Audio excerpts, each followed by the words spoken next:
Time doesn't erase murder. It just hides it better. They said the case was closed. They said no one was watching. But someone always is. This is Santana True Crime. Welcome to Santana True Crime. Tonight, I've got a special guest, Mr. Alex Lewis. Alex has been working for years on the Liz Barraza case.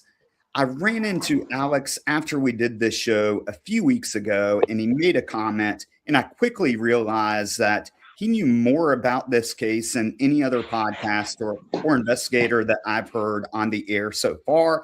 Alex, welcome to the show. Thank you very much, and it's very kind of you to say so.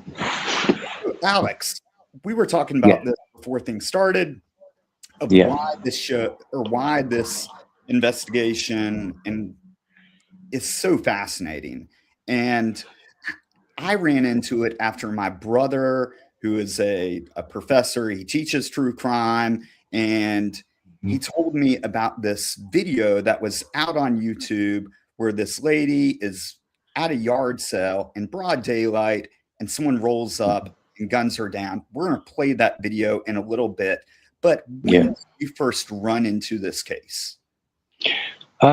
Totally by accident. I was watching on YouTube one of these, top 5 scariest things ever seen on an S camera, and one of the features on there happened to be the Liz Barraza shooting. And as you just said, it was the actual shooting that it showed. And I don't know what it was about the video, but something just grabbed my attention, and from that day on, it's just stuck with me. I think it's the fact that it's unsolved as well. And when you first see it, you think that the truck is there. The offender's there, everything is there that you would think you need to possibly solve the crime, and that didn't happen. So that adds a layer of extra mystery to it for me. Yeah, and I completely agree. When I watched both those videos, which we'll play in a few minutes, I was shocked by the police response, as well as you've got 2 videos, you've got the suspect vehicle, and the police are there within a couple minutes. Yeah, I mean, the police, like we were saying up here, the response that morning by the constable specifically was second to none. I mean, Liz was shot at 6:52, going into 6:53 a.m. The truck was still on Cedar Walk at 6:55 because one of the witnesses said they saw it drive back past Liz's house across the road. So it was still there at 5:27, and then 3 minutes later at 6:58. Out Oscar Hirsch, the first constable, arrives on scene. So it's only they missed the truck by about 3 minutes. So the killer themselves, they were very lucky to get away as they did and not get caught on that morning itself. So prior to this incident, there's actually another shooting at Liz's office. And from that, they don't have any suspect information. It was one shot that was fired, I believe, into her office building, did not hit anyone. They don't have any suspect information, like I said. Do you feel that that is related to this crime? My personal opinion, the short answer would be no. Because, I mean, if you're going to Liz was targeted, I think everybody can agree on that. But when she was shot in the driveway, she was actually targeted.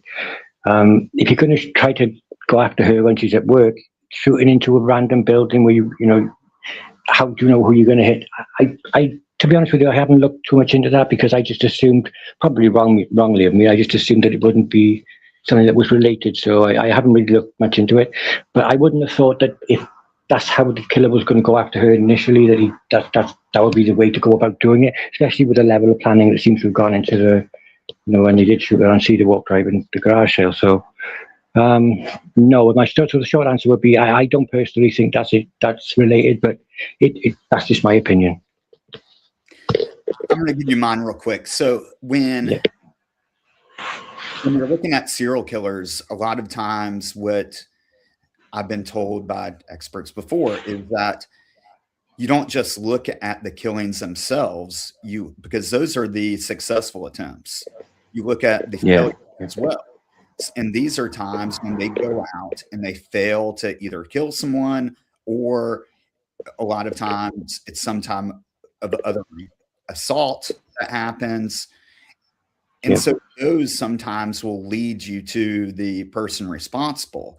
And I thought about this point of view that may have been the first attempt. And the reason why is because it's far, I think, less personal and a lot easier to drive by and fire one round at a building than it is to do what happened to Liz, which is orchestrate this plan to walk up to her and make sure the job is done.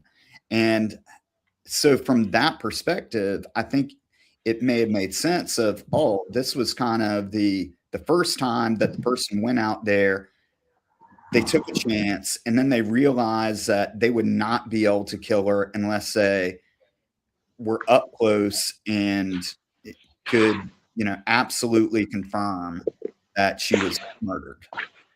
Yeah, to me, I would think the way it's done, the way they actually walk up to her on the driveway. I mean, like, they could have just pulled up at the end of the driveway and pointed the gun out the window, or they could have called her down and said, "Excuse me," I made that they were looking for directions, they were lost in the area, and shot her without actually them getting out of the truck themselves. It seems to me like this was extremely personal to whoever it was that shot Liz. This was extremely personal to them, because there's a number of ways, as you said, they could have gone about doing this, and to literally walk up, get right in her face, and actually start talking to her.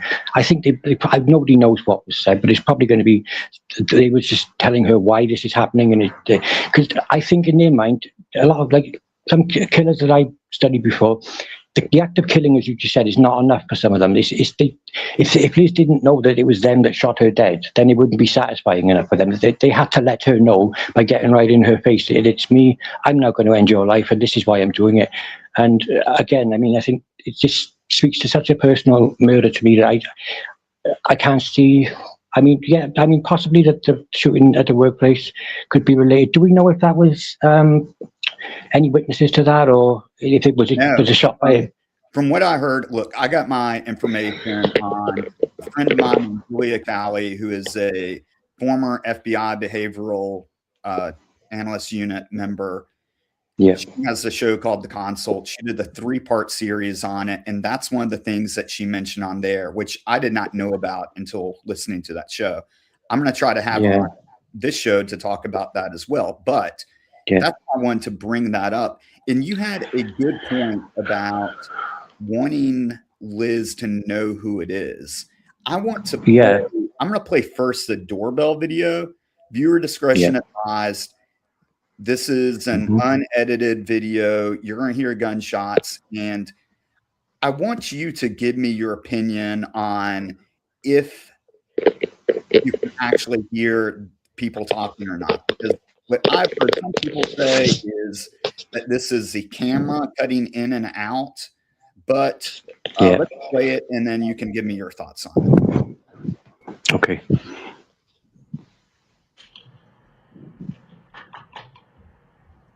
Yeah, this part now, I've actually enhanced the audio at this part.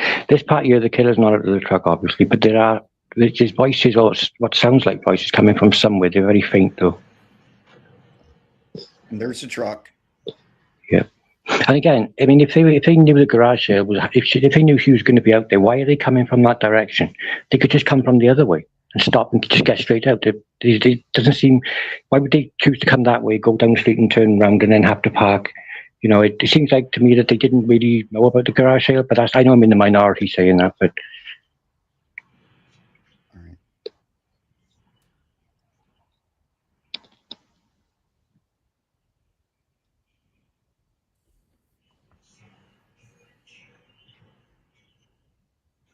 Yeah, there's definitely, yeah.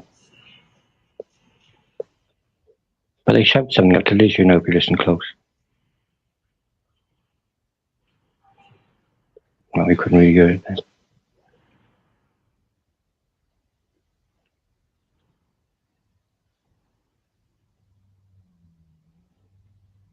If you watch the top of the door frame, you see a bullet ricochet off there now.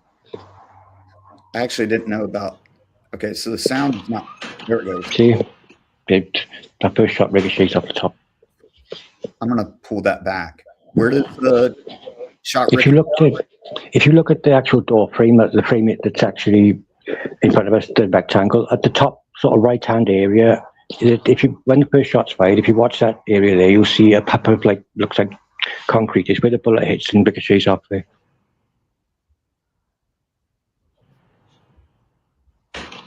Oh wow! Do you see it? Yeah. Yeah. But we thought that was the miss. Well, when we said that she was shot 3 times, me and Aaron thought that was the shot that would have missed. But apparently that was the through and through shot. So it did hit, but it's gone straight through, and then it's hit the wall there. And I know that Sergeant Ritchie said they did recover one round from the wall or from the area of the house there. So I don't know whether it was embedded in there or whether it ricocheted off. But I know they did recover one bullet. Okay. Let's. So when you enhance the audio, because I talked about that on the last show that I did about this, that I'm sure that with modern technology, you should be able to enhance the audio enough to hear what they're saying. Were you able to make out anything? Do you mean when the actual killer speaks to Liz now? Because there seems to be some sort of voices coming from. Nobody really knows where it's like interference or something. But do you mean when the actual killer speaks to Liz when they're standing in front of her? Or before that? Because there are sort of, you could hear voices when the truck is still coming down the street. So, but okay. But if we say that about when the killer is actually speaking to Liz directly, I've gone over it and over it and over it. I've enhanced it. I've tried to use as many tools as I can. And to me, if I was to guess what they said, my best guess would be something like they walk up and say, "You know who I am," and then it sounds like something like Errol or R, something like that. And then either "I love you" or I love you. Some people think they hear "I love you, bitch," or "I got you, bitch," or something like that. But I thought it sounded like "I loved you once" or something of this nature. That's what I thought it said. But again, it's just pure speculation. It's not really clear enough to hear precisely. So. Okay, that's a interesting. I'm glad you pointed that out about the bullet hitting. That's something not mentioned as well. No, I didn't notice that. Another video real quick, and this is going to be from across the street. If you can, the Bosman, this will be the Bosman's footage. Yeah, it's on the Liz Barraza website. Yeah, this was actually recorded from the Bosman's residence across the street. They gave the footage to law enforcement, and sadly, now the lady who lived at this house passed away. I think it was about 2 years after Liz. So, but yeah, this is the video I first saw, which got me into this case. And just almost like the ghostly shadow walking up the drive there is. This one doesn't have the audio, obviously. Yeah. So with this, I'm pausing it for a second here. There's definitely some type of interaction that they have. And what we mentioned before is that the vehicle actually flips around to park here. Yeah. Yes, it is.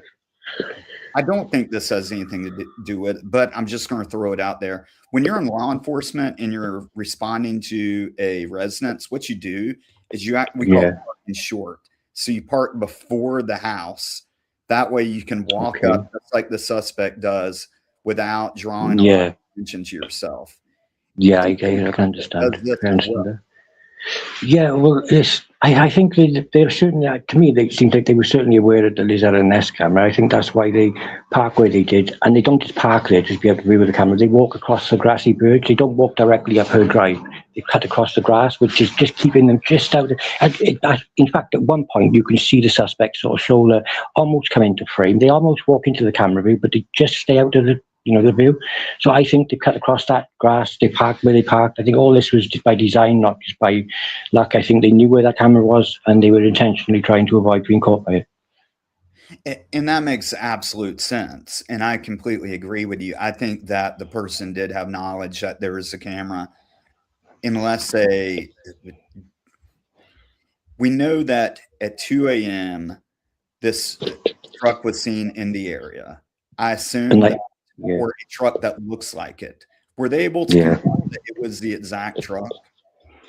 The only thing that I saw in reference to that was that the morning after, or the same morning Liz was shot a few hours later, one of her neighbours had put something on Facebook. It was a status or a post, and it said, it was basically asking for everybody in the area to check their cameras around 2 a.m. for the previous night, because they said that somebody had reported seeing a similar truck circling one of the cul-de-sacs in the area. So I don't know if it was ever confirmed or if it's on camera. I've never seen any footage of that 2 a.m. truck.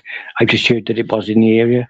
If it was in the area, was it definitely a Pro 4X, and was it definitely the killer? I mean, that's the thing. If they were there 2 a.m. in the morning, where have they gone from 2 o'clock till 6:30 when they return? It's like over 4 hour gap there. They would have to have gone somewhere, and it's they're not just going to park up on the street, I would have thought. So there's a lot of other questions that come along with that as well. So no, I don't think it's ever been confirmed that it was the killer's truck. I've never personally seen footage of it. I don't think it does exist, the footage of it. Yeah, and I mean, one thing that would make sense if they did come at 2 a.m. and is that when you're doing, again, I'm going to go back to law enforcement. If we were doing a search warrant on this house, what we would do before, and this is not, telling any crazy secrets, most departments should be doing this, is before you execute the search warrant, what you should be doing is going on what's called a scout. And so you want to know who's it. Yeah, you want to find out who's at the residence, that sort of thing. Is it or in the area?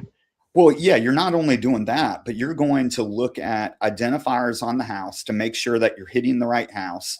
And you're also going to be looking at things like which way the door opens. Yeah. So normally the breacher and your point man are going to be with you, and they're going to be looking for things like that. So if this person was doing this correctly and really putting a lot of thought behind it, it makes sense that at 2 a.m., no one's on the road for the most part. And so you should be able to drive through unnoticed for the most part and be able to get a good look at the house.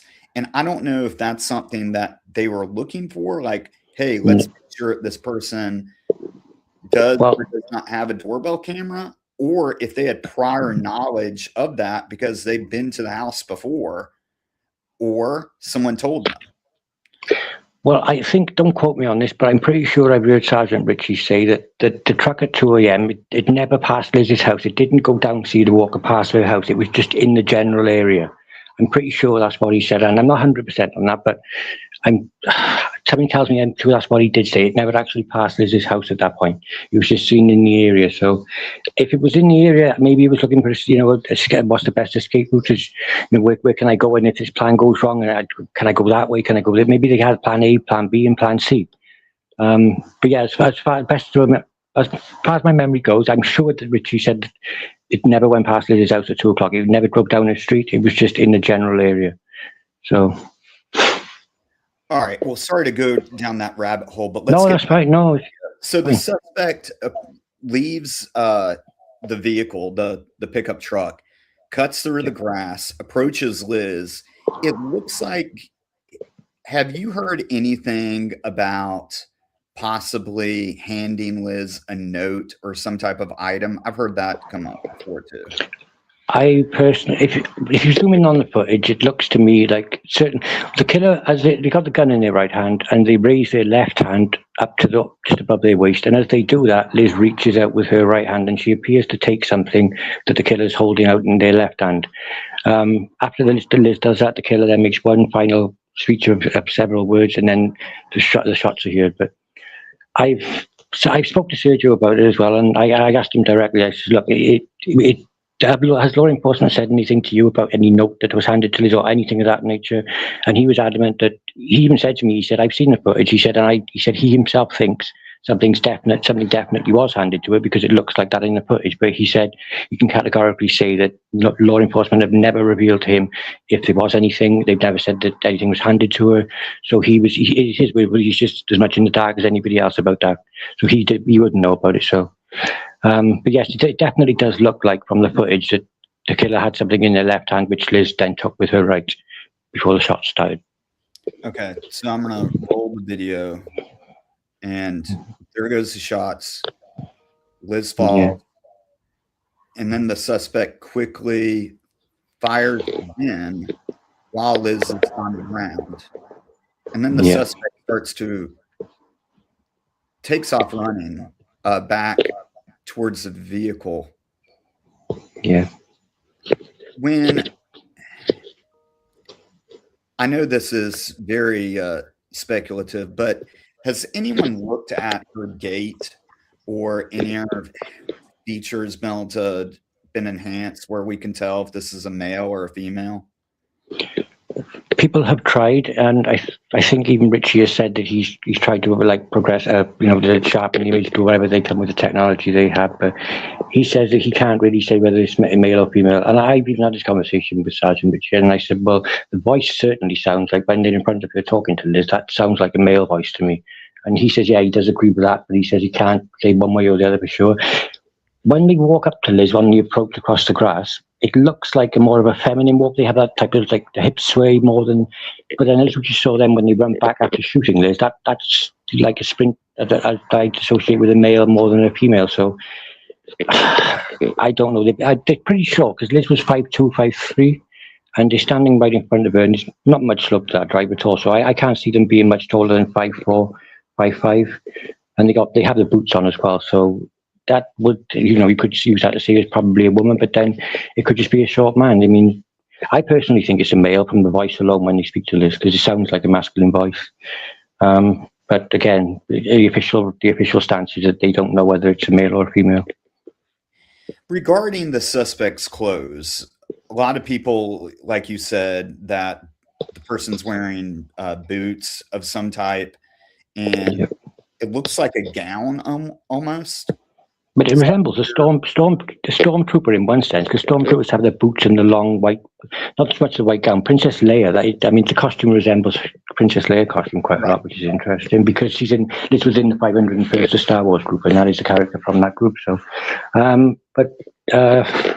it's certainly an odd way to dress because, that morning it was extremely cold. If you look on the roof and the bonnets of the vehicles, there was a lot of frost. So if you have a gown like that with not really much on underneath it, you look a bit strange and stand out. I can't imagine what would have happened if they would have pulled that vehicle over before the shooting and they were dressed like that. It would be, well, you would, please stop saying, what would you think if you pulled somebody over and they dressed like with boots like that and a gown and, it just seems strange to me.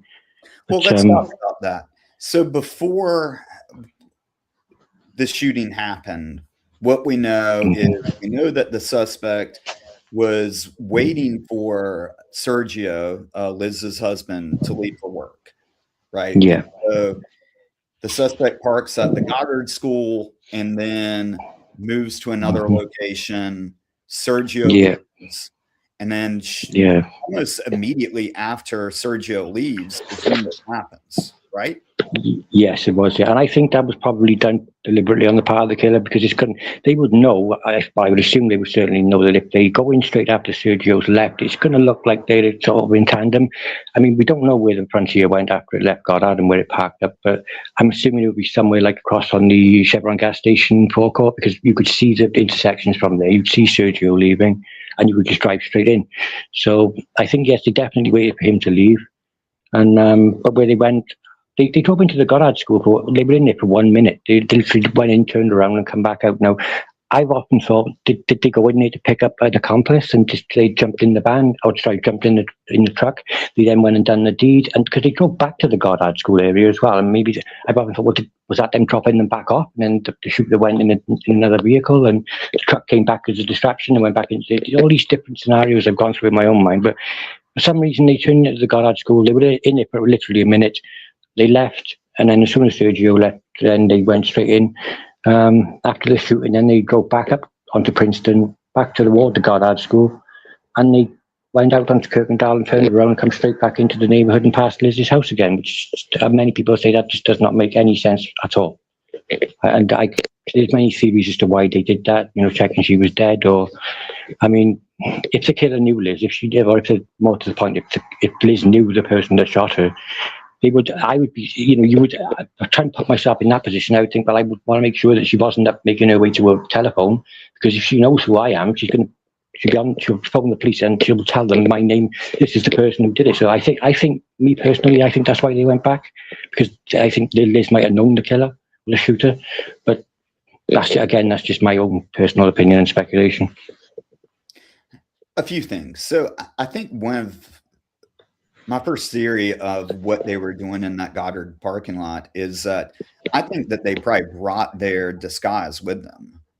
And I think that they wanted something so ridiculous that you've got to remember, this is happening around dusk, and it's bright enough for people to see across the street. And I'm gonna share my screen here just so then people can get an idea of how close these houses are. Well, I also made the point that when Liz interacts with this person, they're actually walking through the headlights of their own vehicle. Now, if you ever look down towards the headlights of a car, especially if it's at night time, you're looking into the bright beams of a vehicle, and somebody standing in front of them, they just look like a silhouette. You won't necessarily see anything with somebody standing in the headlights of a vehicle. They'll just look like a dark silhouette until they get closer to you. So I think Liz would have seen them sort of walking through the headlights, but again, they just look like a silhouette. Give me 2 seconds.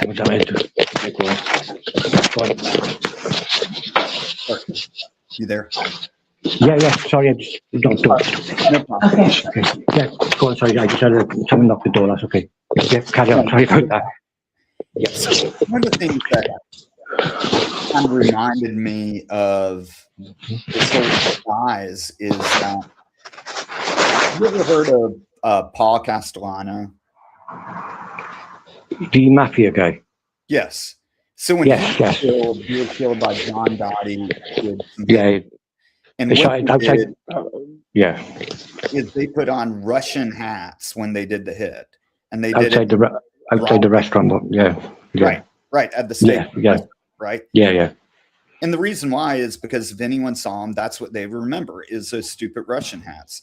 I think that that's the same thought process of this, is that if this person does have a wig and a gown and they could even keep the boots on, honestly.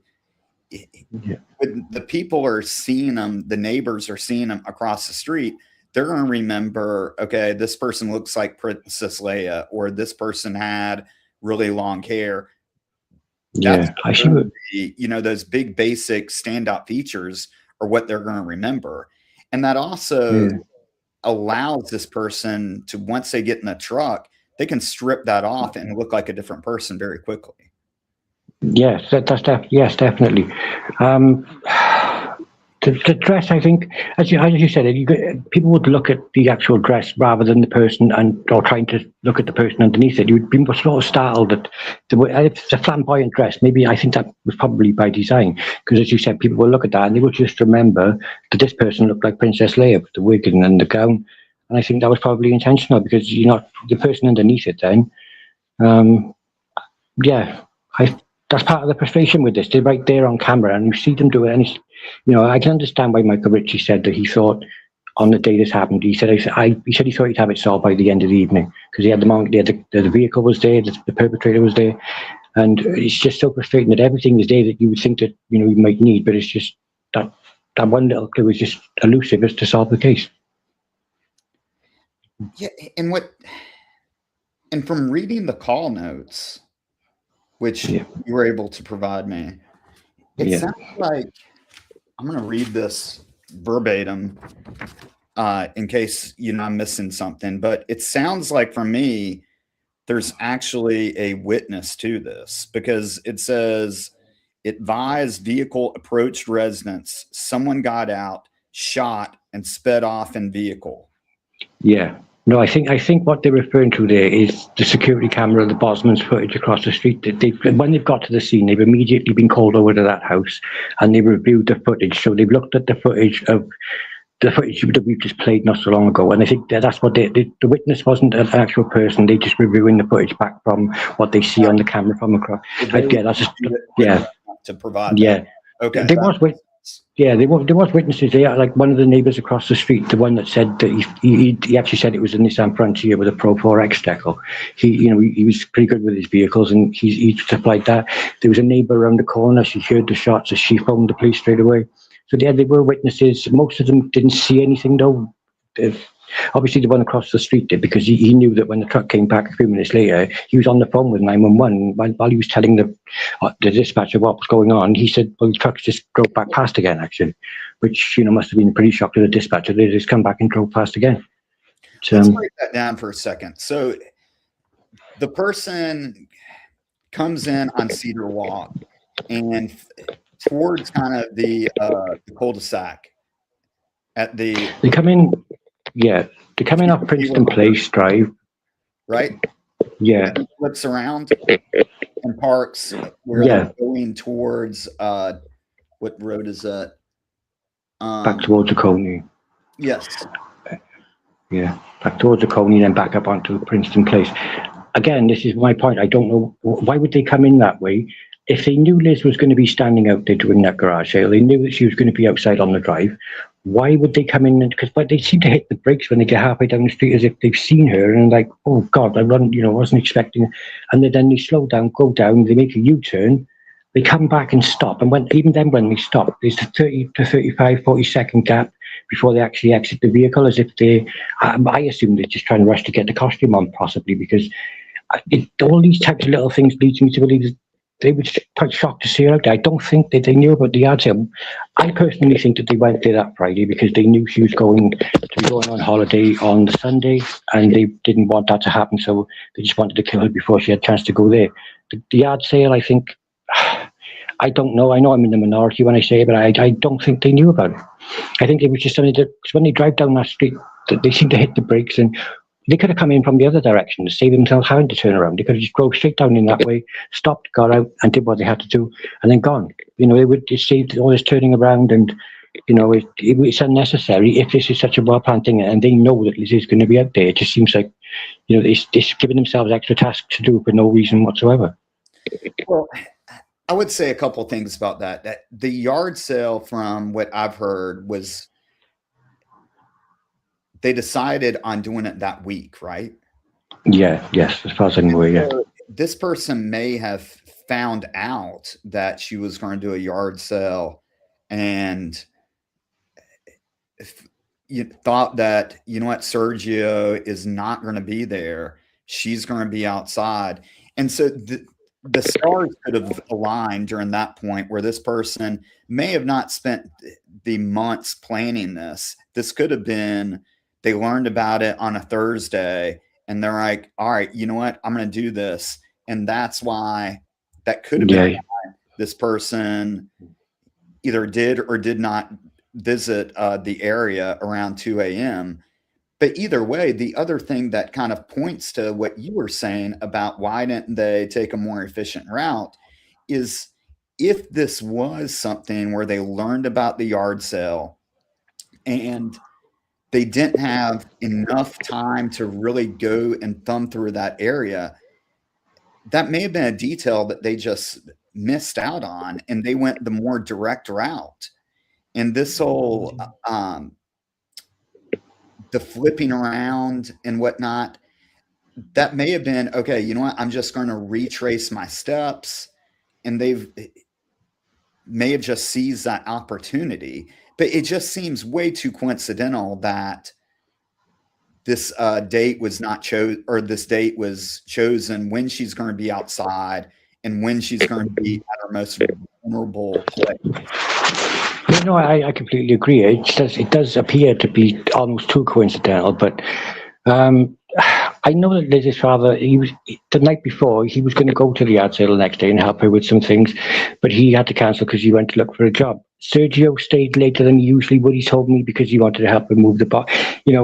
I don't think anything could have happened that would have stopped what was going to happen that morning, but whether they knew what the person knew, and I just don't, to me, the yard sale, I mean, Sergio says to me, he said, so his words was when I spoke to him about this, he said there was so little people, so there wasn't hardly anybody knew about this yard sale. He said that, and he said, even I didn't know about it till the last minute. He said, so how the killer would have known about this? He said, because it was only his close family, and I think Liz's close family, they put signs out the night before, but he said they never put the address on those signs. It was just, a garage sale in the neighborhood, not an actual address. So, Did they put it on Facebook though? No, they didn't advertise on Facebook. They didn't advertise. No, nothing like that. They just didn't do anything like that. No. So the only advertisement is that they put posters, signs, and that was They put. According to Sergio, he put one sort of sign at Hubsmith Road in Kirkendall, the intersection there, and he put a second one at the entrance to Princeton Place neighborhood itself, which is, as you turn into the actual neighborhood. So there was only two signs he put out. One of us, Hubsmith and Kirkendall, and the other one was on Princeton Place. That's the only two signs they put up. Other than that, Liz didn't advertise it on any social media or anything. And you think, well, the killer turns up at 7. I mean, this yard sale is not advertised. I mean, you know as well as I do, but when there's a yard sale advertised, everybody wants to get there first to get the best bargains and the good deals. So if you advertise you're starting the yard sale at, say, 8 o'clock in the morning, you know that people are going to start turning up at 6:30, 7 because they want to get all the good things before everybody else. So I remember somebody saying to me once, they said that the killer turned up when they did because they knew that nobody else was going to turn up because the yard sale was just a ruse. Nobody knew about it anyway. So there's that angle you could look at it from, but there's so many different things. I mean, why wouldn't they advertise a yard sale? That's the whole point of having a yard sale. But apparently it was quite last minute. But then Liz's mum also says he didn't need the money. So I honestly don't know. It's complex. It is, and one of the arguments you could make is because this is such a densely populated area that you put out a sign. And gentlemen, I know, but can you make the call here? We have something to discuss with you, all right? Yeah, okay. Sorry, I'm not going to door again. I do apologise. Yes. I just got a call in about a second. It's quite important. Is it okay if I just nip off the live for 5 minutes? I will be back in 5 minutes' time. I'll talk about a few things. Yes. Okay, thank you. I'll be back in 5 minutes. Thank you. All right, Alex. All right. While Alex jumps away, we're going to talk about a few things, which is that if this person, this is a very populated area. I can't say that enough.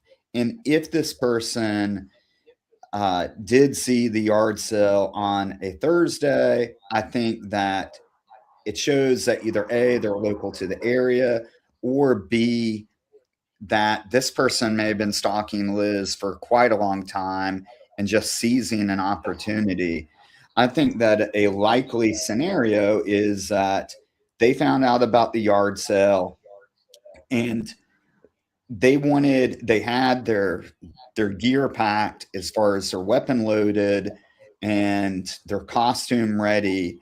I think that going to the Goddard School was to see if Sergio was going to leave for work or not.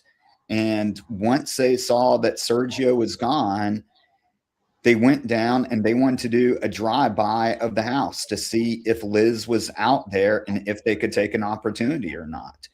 This may have not been the first time that they made an attempt. And I can't say that. It would not surprise me if this person in this vehicle has been by her work, has been by other places that she frequents quite often, and that this person is more or less just finding that opportunity where they can take advantage of her being alone and seize on it. And I want to remind people that she did have her office shot at, and that was a single shot, which shows that it's more sloppy and more erratic and not very well planned. But if this person was responsible for that shooting as well, they learned from that mistake. And they saw that, okay, if I want Liz to die, I cannot just randomly shoot into her house or an office building. I've got to make sure that the task is completed. And I hate to say it that way, but it all makes sense that the vehicle noticed that Sergio was gone, and that they make the drive-by, stop that 30 seconds or whatever it was where the suspect is parked and waiting to get out. I think a few things may have happened there. I think number one, it's likely that the suspect may have been just trying to get their nerves up and convince themselves that they were going to do this. I mean, this is murdering someone is not second nature, and they may have had a reality check with themselves for that brief pause of if this person or if they are able to go through with it or not. Again, it's only 30 seconds.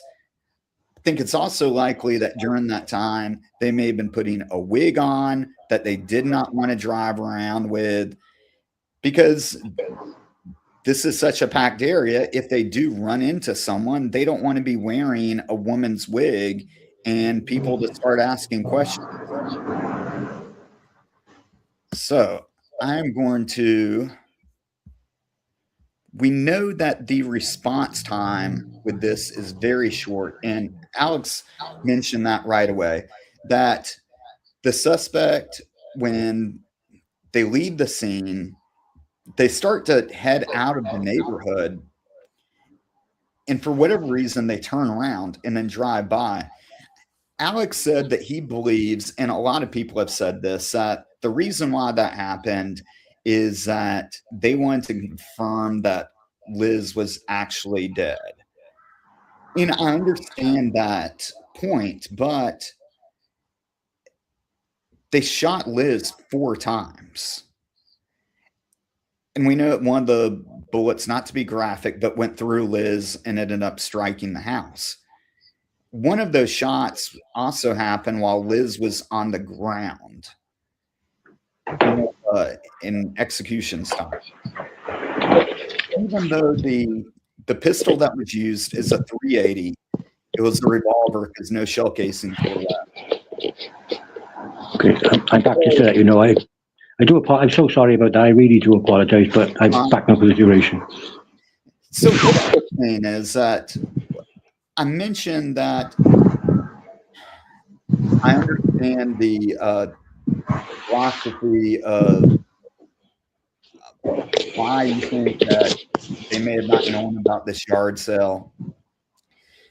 And what I was mentioning just a while ago is that why they drove by Liz's house. You said you think it's to confirm that Liz was actually dead and did not survive, right? Yes, it could have been that, but as we said earlier in the show, there was the police response that morning was second to none. I mean, they were responding within a minute of the actual shot fired. So, assuming they had the sirens and lights going, they would be coming, along Kirkendall. It could have been that the shooter just heard or saw the sirens in the distance and doubled back. It could be that, but I've always thought, and this is just a personal opinion, I've always thought they went back because Liz may have known him, because they interacted with Liz, so they've obviously told her something. Whether they've said this is from so-and-so, or whether Liz would have actually known them. There's an interaction for some sort of reason. They could have just pulled up, shot her from where they was in the truck, or they've gone up to her for a reason, is what I'm saying. Yeah, so I don't know why they come back. I think, if Liz knows who they are, and then she gets up and goes, makes it to a phone, then the game's over for them. So I think they went back just to make sure that she hadn't got up off the floor and was making her way to the phone. But again, that's just my own personal opinion. So yeah, and I understand that, and I mentioned this before, but it was a .380 auto that was used, which is a very small bullet. Yeah, revolver, I think, but yeah. Right. Sorry, a .380 revolver, and so that's a very small bullet. I understand maybe they didn't know if she was deceased or not, or because they were worried about that. But when you're looking at the map, it's also a way to, because like you're saying, sorry, I'm fumbling this, that you can hear the police response was impeccable. They get there right away. Yeah. You can hear sirens from miles away if they, which yeah, they are. They're definitely. And you could, sirens to this. yeah, definitely. And you can see the lights as well. If they got the overhead lights on, it's pretty dark that morning. You see them from a long way, even if they didn't have the siren on. So, yeah, it could be. I think it could just be a case that the shooter has heard or seen them coming along to Kirkendall, and that's the way they were planning to go. And then obviously they're not going to go that way now because, and yeah, 7 a.m. I think it was dead on 7 a.m. The bowler went out with the Nissan Frontier, so they knew literally within 5 or 6 minutes of the shooting what truck they were looking for. You know, so a lot of things that morning seemed to come together. The law enforcement response that morning, I've always said, was impeccable. They got there so quickly. They had bolos out on the truck and everything. One thing maybe you could speak to this because you former law enforcement. They have the real-time crime center in Texas, which allows police to take control of sort of toll cameras and everything in real time. So if they're looking for a suspect driving somewhere, they can see where they are. You know, if they hit the cameras, they'll know. But they'll know in live time, and I'm not sure that they did that morning. That's always puzzled me as to why they wouldn't have. Yeah, and depending on what type of camera they have, some of them have like an LPR system on them, which is a license plate recognition reader. And so it's running all those tags, and there's police vehicles that have those too. I don't know if this department had one or not. So what's kind of interesting about why they went back in that direction too, one of the advantages of going back in that direction is there's multiple outlets to get into these other neighborhoods. And worst case, you ditch the car, or the other option is this person could have even lived by. Yeah, well, that's what I said. To be honest, lately, that's the thing I've been considering because, as we spoke about, Sergeant Ritchie's told me several times that the last time that they have that truck on any sort of camera, it was inside the neighborhood. And, he says on the podcast I watched not so long ago, he says they don't know the route that the killer took when they left the neighborhood because they don't have it on camera leaving the neighborhood. So maybe I've theorized it came back into the neighborhood for the specific purpose of staying in the neighborhood, because there was a similar truck, as I think I sent you the footage from the next day again, which looks like the same truck to me. That was about 12:30 a.m. on the 26th. So, I mean, I know what the homeowner that we spoke to said that his camera caught the footage 12:30 a.m. the next day, and he called the police back out again because he thought it was the same truck. And he said Officer Villalobos came up that next day and took one look at the footage and said, "Oh no, that won't be our suspect because they wouldn't still be in the area, that long afterwards." So I think she dismissed it based on that alone. So that's what sounds. Yeah, I don't know why you would make that assumption. No, exactly. That's left the area. So they did a traffic stop shortly after this occurred. Within, it was the initial call. The Constable George Henson radioed at 7:11 a.m. saying that he just seen it. There was a black Nissan Frontier on Kirkendall Road, and that was dead on 7:11 a.m. He's then began to follow it, that Nissan Frontier, and down Kirkendall. They turned on the 2920, and they ended up pulling it over down there. But yes, it was actually 11 minutes past 7 that they first spotted it. Have you heard of who this person was that was stopped, or without mentioning? Yeah, I've actually asked. What we got the license plate for the truck, so obviously having the truck, I'm not in America, so I asked a friend of mine who is. She was able to link the license plate to the owner at the time, so we know who the owner was. And I've asked law enforcement several times, can they confirm that that's the person that was driving the truck on that morning? But obviously they won't because it's personal details. So we know who the truck was certainly registered to at the time we were stopped. We know who the owner was. Can we say he was in the driver's seat when he was stopped?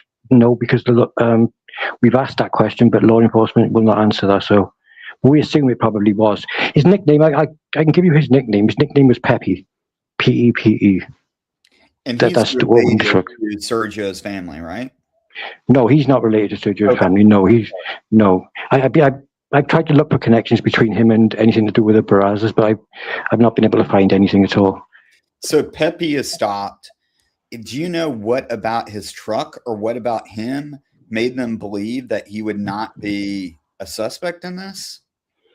Yeah, well, we actually spoke. Well, I asked Maria to go and see if she can get hold of, because I emailed the constable's office and they said to me that they said we'll give you the information. They said, but you need to speak with the officer who conducted the traffic stop, and they said that would be Constable George Henson. I think he's a canine officer. So Maria, a friend of mine, she went and got hold of him. She phoned him and he basically went through the details, and he said that the truck had a lone occupant on the morning. The driver lived south of the area and that they had a work-related alibi. And I think they would, finally there was nothing suspicious found in the truck. So I think they basically dismissed him and let him go up based on that. Did they actually do a search of the truck? Do you know that? I don't know if they actually conducted an actual search, but the wording that the constable used was nothing suspicious was found. So I'm assuming that they must have been looking for something if there was nothing suspicious they found. So. The reason why I ask that is because they don't hold the truck very long. And in order to search a truck in the United States or any vehicle, you've got to either have consent or probable cause. And in cases like this, where it's very sensitive, you don't want to go off consent. You want to go and you're going to probably get a warrant. And that way the person cannot get out of that in court.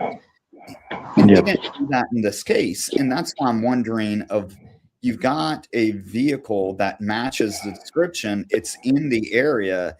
And for whatever reason, you believe that it's not the vehicle. I didn't know if there's anything about that vehicle that was just off from the suspect vehicle. For example, if one of them had fog lights and the suspect vehicle did not, or vice versa, those obvious features that you can rule out. Yeah. No, this one, the Nissan SE and the Nissan Frontier S, it's only the Pro 4X model that comes standard with fog lights. Every Pro 4X has fog lights built in the standard. The other models don't. This particular Frontier, it came off the production line already pre-ordered by the buyer, and they had modifications made to it. They had the fog lights put on, and they had the four-wheel drive added. So it's a Nissan Frontier SE. It's not a Pro 4X, but it has all the features of a Pro 4X. Even Michael Ritchie, when he emailed me, because I'd asked him to look into the truck, and he said that truck, it has everything that we need. The killer's truck has everything from the fog lights to the four-wheel drive, everything. He said, the only thing it doesn't have, that it isn't, is a Pro 4X. It doesn't have the decal on the back rear panel. So he seems to, Michael Ritchie, from what I'm gathering by that, he seems to rule that truck out based on the fact that it doesn't have the decal on the back. But he himself says everything else about it matches perfectly.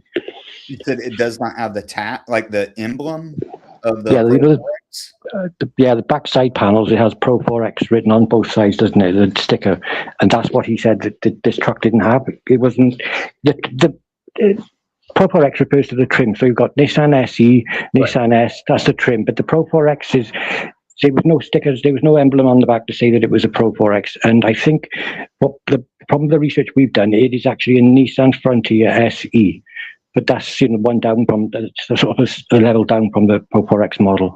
But like I said, this one has upgrades to it. It was done in the factory off the line. It has the fog lights. It has everything that the killer's truck has, except for that decal, the sticker at the back. So that's frustrating. Yeah.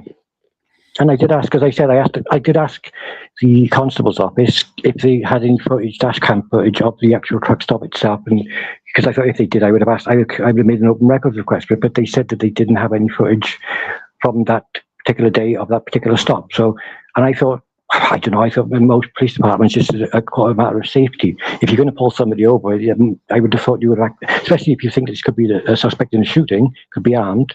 The first thing I would have thought they would do is activate the cameras if they had a dash cam, that is. So how dash cams, excuse me, how dash cams work are dependent on the car. And so some vehicles, for example, when I was with Raleigh, a lot of our sergeants' cars did not have dash cams because these are expensive units to put in. And others, you would have to, some of the older cars, you would actually have to activate the dash cam yourself. A lot of the newer ones, as soon as you flip the lights on, everything it's all linked. I would think that if there was a dash cam available, given the time that or year that this occurred, that it would be something where it's linked up to the light switch. But it may have just been that this person, the deputy or constable that stopped Pepe, just Well, didn't. that's it. We don't know if it was. We don't know if it was Pepe. The truck certainly was owned by Pepe, but law enforcement won't confirm that he was actually the driver of it on that morning, because it's obviously it's personal details. They won't give that out. But we've been able to discover that the owner of the truck was Pepe, just from the lights, because we got the tag for the truck, and then we traced the tag back to the owner who owned it in 2019. So we can't say he was the one driving it on Kirkendall on 2920 that morning, but he certainly was the owner of it. Do we know the last known sighting of the known suspect vehicle? Where was the vehicle last seen? Oh, so this is another point of, according to as I said, Michael Ritchie says that the last time they had that truck on camera, it was inside the neighborhood. Now, if you go on the timeline on the parents' website, it says that it was picked up on several commercial cameras along Kirkendall, and then it turned into an area that had no camera coverage. Which I can only go by, and I might have the emails. I think I sent you the one from Michael Ritchie, where he says that the last place they have that truck on camera is inside this neighborhood. So that's the last place that I've never seen a footage from Kirkendall of this truck going down that road or anything after the shooting. Sorry. So yeah, I'd have to assume that what Sergeant Ritchie's saying is correct, because I've never seen any footage of it outside of the area after the shooting. So. And that was kind of my point, is that when you're looking at the reports and the call history, the officers or deputies or constables, whatever you want to call them, actually do a fantastic job of going and doing a canvas for cameras. And they've got a list where they're going around to these businesses and finding cameras that are pointing towards the road, and they know which ones are working and which ones are not working. And of course, which happens all the time, is that you go into like a 7-Eleven and there's one guy that knows how to work the camera system, and he's never there. And so well, they did say that in the report. I did actually remember reading quite a few times. It says that they spoke to a store employee, but they didn't have any idea how to look at the system, so you have to come back the next day when the guy who was there would know. So there's a lot of things, and a lot of them wasn't working, as I said. So I don't know what the constables did that morning. The response was brilliant. I mean, they went around and checked all these businesses within literally an hour or two of the shooting actually happening. So they didn't waste any time at all. Michael Ritchie said when he turned up on the scene, he went down Sandusky Drive, and the cul-de-sac was down the end as you go on to the Greenbelt. He said to me he remembers being on that cul-de-sac. He knows that he was down there, and he got video footage from one of the residents down there. And he says he doesn't remember seeing the truck going over that cul-de-sac and onto the Greenbelt. So he said he doesn't remember leaving the road. He doesn't think it does, as far as his recollection was, but he said he wasn't sure about that. All we know is that the truck went down towards that cul-de-sac. And when we asked Dylan whose footage caught the camera going down there, he was adamant that no, the same camera did not pick the truck up coming back out the other way. So if it went down there and didn't come back, then the natural assumption would be it has to have gone down the Greenbelt. But Ritchie says he doesn't remember it going over the cul-de-sac to get onto the Greenbelt in the first place. So it seems to have gone down Sandusky and just vanished into thin air. And this is why, again, like I said, more so lately, I'm leaning towards this probably hidden somewhere along that section of road there, because it's the only logical things that could have happened. Yeah, and I meant one of those would be that I'm not making any accusations, but it may have been that he could have even lived as close as inside the neighborhood. Yeah, I do, exactly. a garage and closing the door.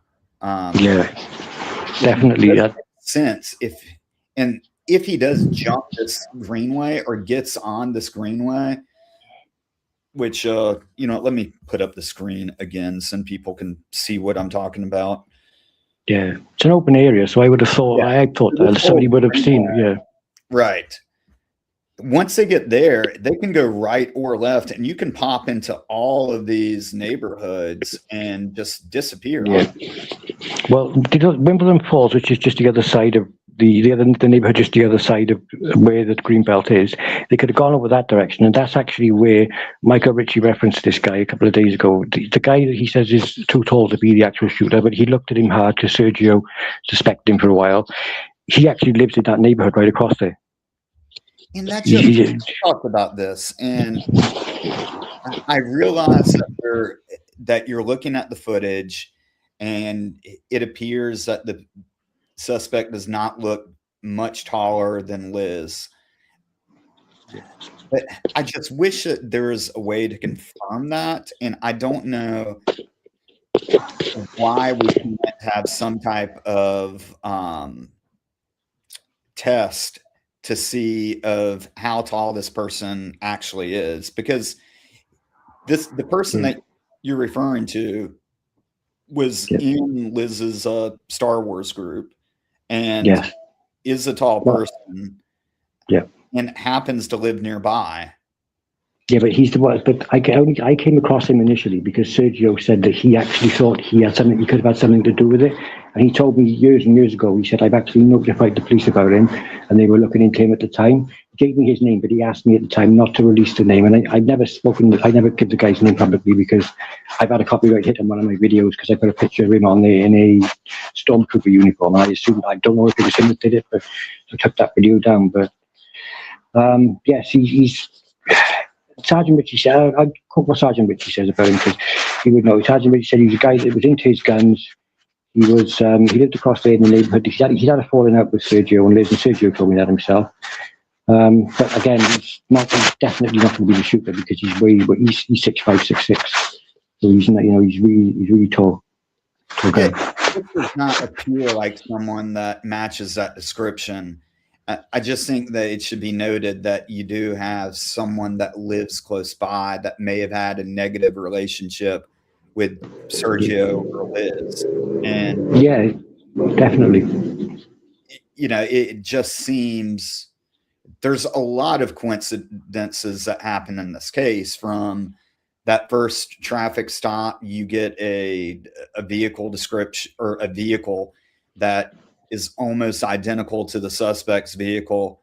And for whatever reason, besides that the decal is off, that's not going to be your suspect. And those things happen.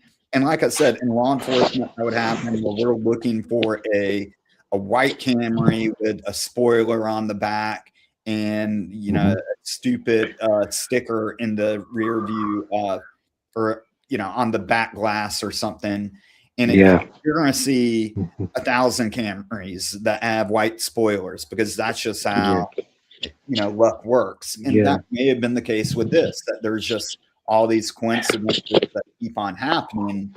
Well, you'll like this because it's the guy we were just talking about who's 6'5". He actually owns a business that makes decals for vehicles, and I've seen one of his customers put on their website. It's not a Pro4X vehicle, but he's made a Pro4X sticker for this guy. This guy's he's showing it off on his website. He's saying this is a sticker that this guy's made for me. It looks like you wouldn't know the difference. It looks like it's identical to the actual Pro4X sticker, and he's just made it. So he owns a business making vehicle decals. This guy who lives across that neighborhood. So that's just we talk about coincidence. I mean, that's just another huge one. I mean, if anybody could just put a sticker on and take it off straight away, if they had the opportunity to do that, it would be. If not him directly, it could be somebody that he don't know him, but he definitely had that business. So is the Pro4X decal, are they able to zoom in and see that? Well, this is another point of contention. Before up to 2012, they were I think they were red and white. After 2012 models, they changed them to yellow and white. I zoomed in to the way I look at it. It looks to me, for all intents and purposes, it's red and white, which means it would be pre-2012. Sergeant Ritchie says that the witnesses reported seeing yellow and white sticker. That's why he says he thinks the truck is a 2013 model or newer, because I think he's going by that decal being yellow, because up to that point, the red ones were pre-2012, yellow ones were post-2012. So I agree, it looks like all the world looks like red and white to me. But yeah, and eyewitness. Yes, notoriously faith behind the color of a decal on a suspect vehicle, unless this person walked right up to it. I mean, if it's driving by and you're taking a stab at what color it is, and something like that happens, maybe they're right, but who knows? But there's not an actual. Is there an actual picture of this decal? No, not where you can see it, where it's plain to see it. It's sort of like, because the truck's in motion the majority of the time you see this and it's dark outside. It's just a bit of a, it looks like, I don't know, it's blurred. It looks like a bit of a blur, but again, the red could be just a tint from the backlight. Yes, if you zoom into the back of that one, I mean, the truck does move forward a little bit. I know I stopped the video just at the right time, and you could see it does show a hint of red, but the back taillights are on, so I don't know whether that's just a reflection from those taillights just casting onto the actual decal, making it appear red. But so the decal, just to be clear, is kind of, if you're looking at the rear driver's side tire, you would go up and to the right near the taillight. Yeah, exactly by there. Yes, exactly. That's what it is. On both sides of the back. Yeah. Someone would think that that's red with the light flashing on the decal. Yeah, well, I think the witness across the street who said it was a Frontier, I'll say his first name. His name was Brian. He said that he said that there was a Nissan Frontier and the Pro 4X model, and I'm pretty sure. Richie's only ever spoke of the witness. He says a witness gave us that the decal on the back was a Pro 4X, and he's just said it was a yellow and white one. I don't know. He doesn't actually say whether that came from the witness, but to me it looks red. But again, subjective. It's hard to tell because the lights are on at the tail lights, and it could just be a reflection of that. So but it does make a big difference, because if it is red and white, that means it's a pre-2012 model. They're looking for a post-2012 model at the moment, assuming that it's yellow and white sticker. So maybe that's why they haven't found the truck, because it looks like a red and white decal to me, which would mean it was pre-2012. But I mean, I don't know what they're looking into any truck that matches that general description, and not so much of an exact year or. Well, I've got I've got the list of Nissan Frontiers, all of them that were registered in Tomball. We got that list first, and then we branched a bit more. It cost us about $100 to get the one for Spring. So I've got all the Nissan Frontiers registered in Tomball and in Spring for 2019. There's no guarantee that that's where the suspect's vehicle is going to be registered, or he lives anywhere around there, but we got them anyway, just to, with the bins for all of them. And there was one that we found was quite interesting. It was registered to a lady, and we Googled her on her Facebook page. She was dressed as Princess Leia on there. And she was a member of I'm not sure if she was a member of the 501st, but she was certainly a Star Wars fan. And I remember sending her a picture to Sergio and asking, do you recognize that person? And he said he'd never seen her before. But I thought that was just, again, it's just another one of them little coincidences. This case keeps showing up all the time. But I can send you those lists if you'd like. I don't think I ever said I had them, but I had that list, actually. Yeah. I got that, but it's for Tomball and for Spring, so there's two towns that were registered in 2019, 2020. They're from the DMV, so. And I've heard Sergeant Ritchie talk about on our podcast that they've looked at every single registered vehicle, and at one point they even went down to Miami, Florida, to look at someone that used to own a similar vehicle. Have you heard anything more about that from them directly, or?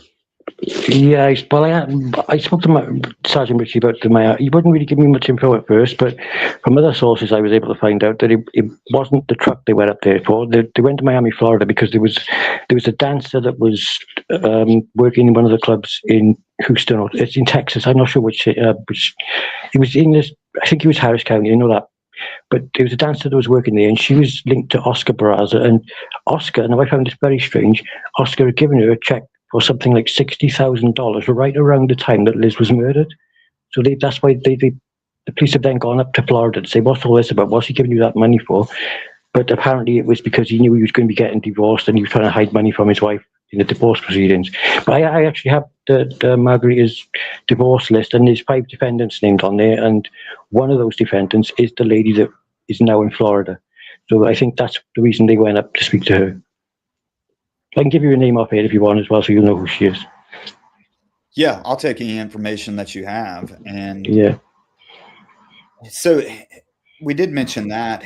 As far as motive goes, what do you feel like this is all about? Well, I've always thought, like, if Sergio was involved in this, then he's orchestrated this in the only way possible that could look at nobody else but himself. You know, he could have just, if he was involved in this, I would probably, you'd expect him to at least try to make it look like a robbery gone wrong, to, take the $100 off the table, something like that, to make it look like it was some other motive. But the motive, I think, is just somebody. Liz is not really. Somebody's taken something Liz has done or said extremely serious, and she probably doesn't even realize it herself. It wouldn't, it's probably a comment, an offhand comment that me and you wouldn't take any notice of, but to the wrong person. Again, as I've said, I've spoke to people in these groups, and they've said that some of these people in these groups, they take them so serious, and they're so toxic. A lot. There's factions within this group. There's this faction against that faction. Like, I know from the lady I spoke with, who Sergio named, she was in the Rebel Legion, and she was Liz's equivalent rank in the 501st Legion. So they didn't really see eye to eye on a lot of things. But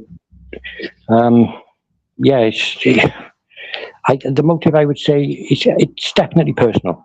From the shooting alone, the way it's carried out, person walking up to her, talking to her, because they didn't have to do any of that.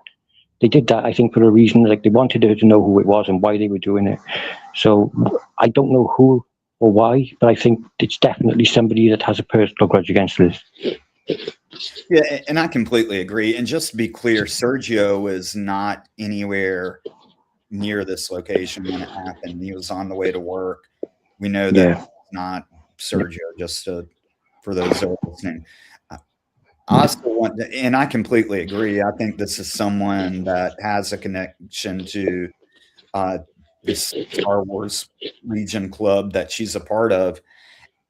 And it's definitely personal. And that's why I agree. I mean, you've got the suspect walking right up to her.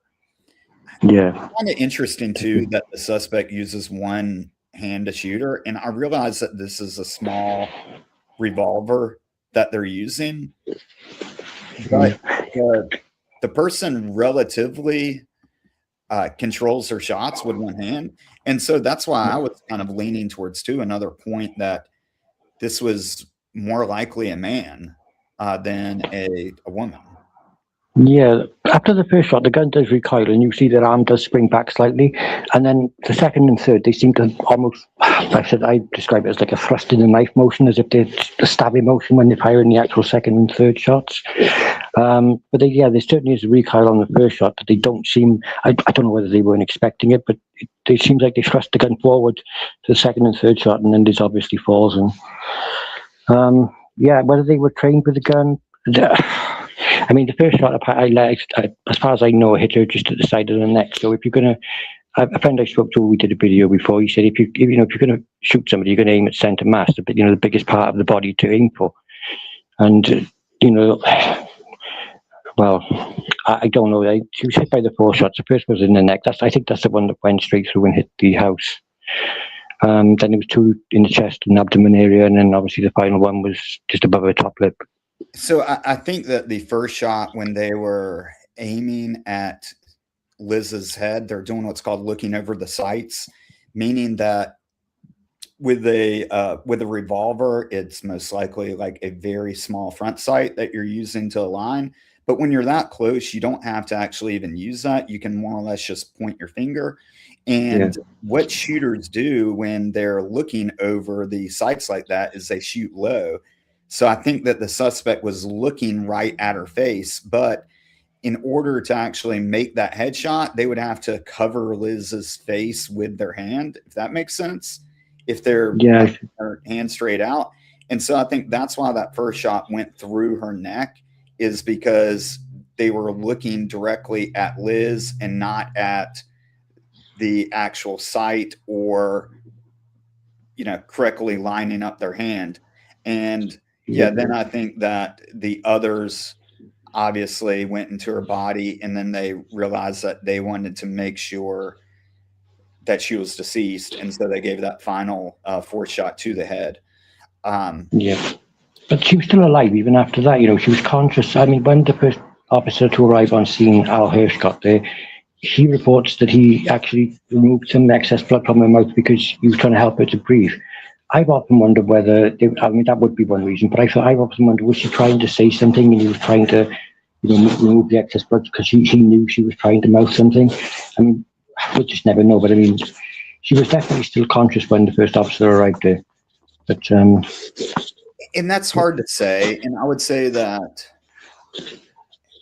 again, this is a very small bullet, and that makes sense why she was still alive. And they did life flight her too, for those that and they get there extremely quickly with that.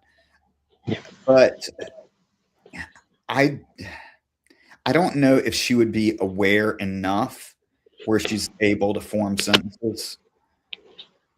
Yeah, I see what you're saying, because the final bullet did sort of hit. It would have gone into the sort of, I would imagine, one part of the brain. So I know Al Hirsch says when he got there, she was making some sounds and he tried to help her breathe. So whether that was just reflex, or whether it was, you know, I mean, I hope she wouldn't have been conscious. I hope she wouldn't have felt the pain. But you know.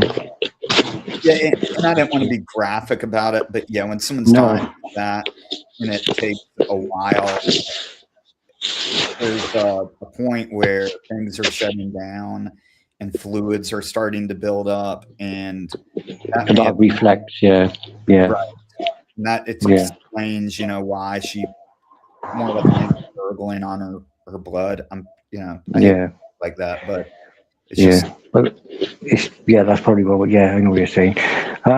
Well, I know that there's several things that I have here, like in regards to the note as well, or a possible note that was handed to her. I mean, I've heard a rumor that there was a note, and the contents of it was told to Sergio deliberately incorrectly to see if he would go and spread it around the internet. There's all these things that they're coming from places and people that, while I kind of trust them, I can't confirm that they're true. So I don't mention them and never say that, you know, because at the end of the day, I don't want to add any sort of pain to the family. And if there's no merit to them, then. But as I said, it certainly does look like Liz was handed something. And I think when you talk about like the first shot and where they were aiming, that's usually slightly after somebody's put their left hand down. That they put the left hand down, or they just picked their left hand up, handed something to Liz, and then fired the shot straight after that. So, you know, there's a lot going on. They're moving their left hand, handing something to Liz, and they're aiming and firing with their right. I mean, it could have been a distraction. That's what they were doing with the left hand, handing her something that was meaningless, just to get her attention that way, so they could shoot her then. But all I can say, I think I know in my own mind personally, is it was somebody had some sort of motive. It was personal to them, because I mean, they could have just pulled up at the bottom of that drive and just called Liz down, made out they're looking for directions, but they actually wanted to march up all the way to her, get right in her face, and it just seems so personal to do that, you know. Right? No, absolutely. And as far as the handing something to Liz, I'm going to go back, and you never see the suspect actually bend down and pick it up. You see the suspect standing over her and firing. Yeah, he just runs away then, after the shooting.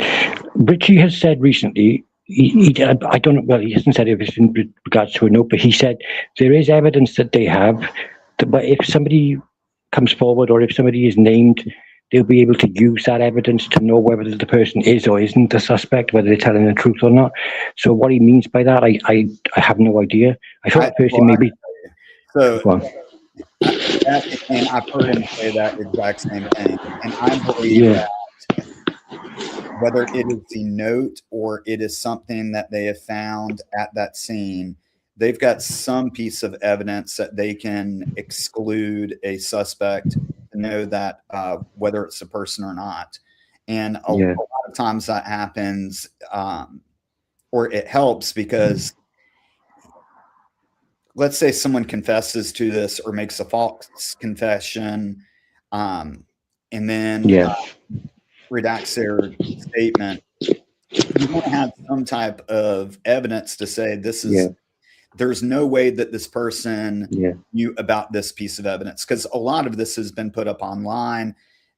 Liz Barraza's family has put up a website, but if this was something that was handed to Liz, that would be perfect because only the killer would know.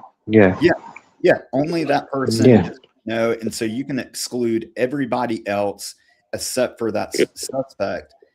I think that person was handing them something.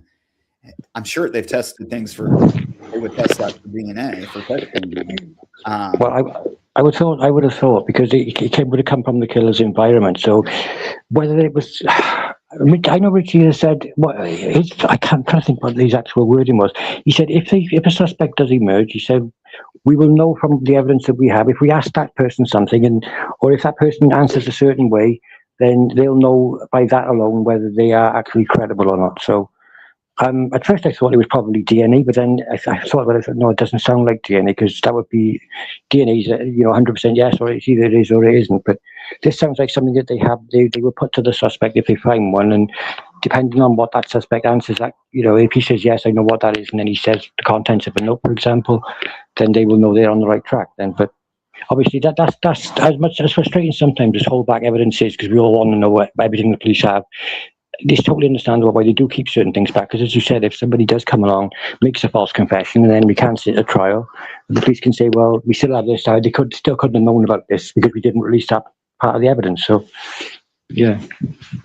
and I told you this off air, but there's been a lot of information put out, and I think my old department would not give any of this stuff up. It would be if you ask for the police report or whatnot, they would an active investigator. Would have one sheet of paper that would say that this incident occurred. That was it, and that's considered the public. But it does make a lot of sense, and hopefully they do have something that they can rule everyone else out and confirm that this is the person that committed the crime. Yeah, well, I mean, whatever the evidence is, Michael Ritchie seems to be confident that they can sort of speak. That if a suspect or if somebody knows the suspect and they say or they mention this specific thing, then Ritchie will know, like, if this person's not only naming somebody else that they're saying did this or was involved, but he will know that they're either on the right track because only the suspect would know about this. So, and that's another thing. Is it more than one person involved? Because if there isn't, it's just the killer, all the rewards in the world you put up, and it's not going to make, because if only one person knows about this crime, then nobody else is going to be coming forward because nobody else will know. But, you're absolutely right. Well, Alex, I appreciate you coming on. I think we need to do this again. I'm going to bring on, I don't want to say her name out loud yet, but hopefully I'm going to bring on someone that used to work with the FBI. On our episode when we cover this, and well, that would be fascinating. I will. Yes, well, I'll be available to come on again. I thoroughly enjoyed this, and thank you for asking me to come on. It's been a pleasure. So, Alex, how can we support you? Well, subscribe to my YouTube channel. Most people know me online as Welsh Chappie. That's my online handle.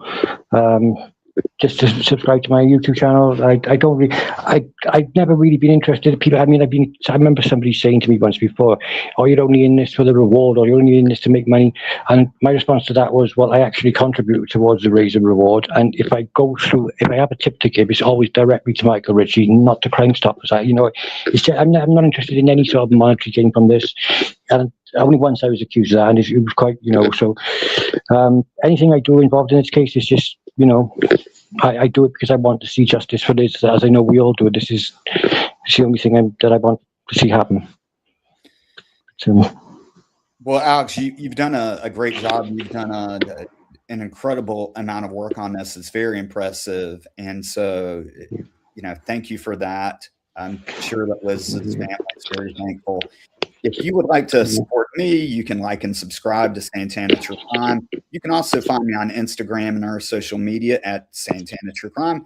And I've got a book out, A Murder on Campus, Professor the Cop in North Carolina's Most Notorious Cold Case. I wrote that with my brother, Dr. Brian Santana. That's about the murder of Virginia Olson, which is a 1973 cold case on the campus of UNC Asheville in North Carolina. So you can find that on anywhere that you can buy a book. I've also got a second show that I do with Kelly Brink called The Disclosure Lounge.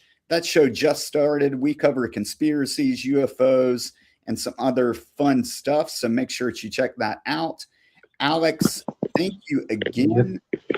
No, the pleasure's been all mine. I've had a fantastic time. Thank you for bringing attention to the case and allowing me to come on and speak about it. All right, well, Alex, we'll do this again very soon. So make sure everyone likes and subscribes, so then they can get that link. All right, everyone, good night. Thank you.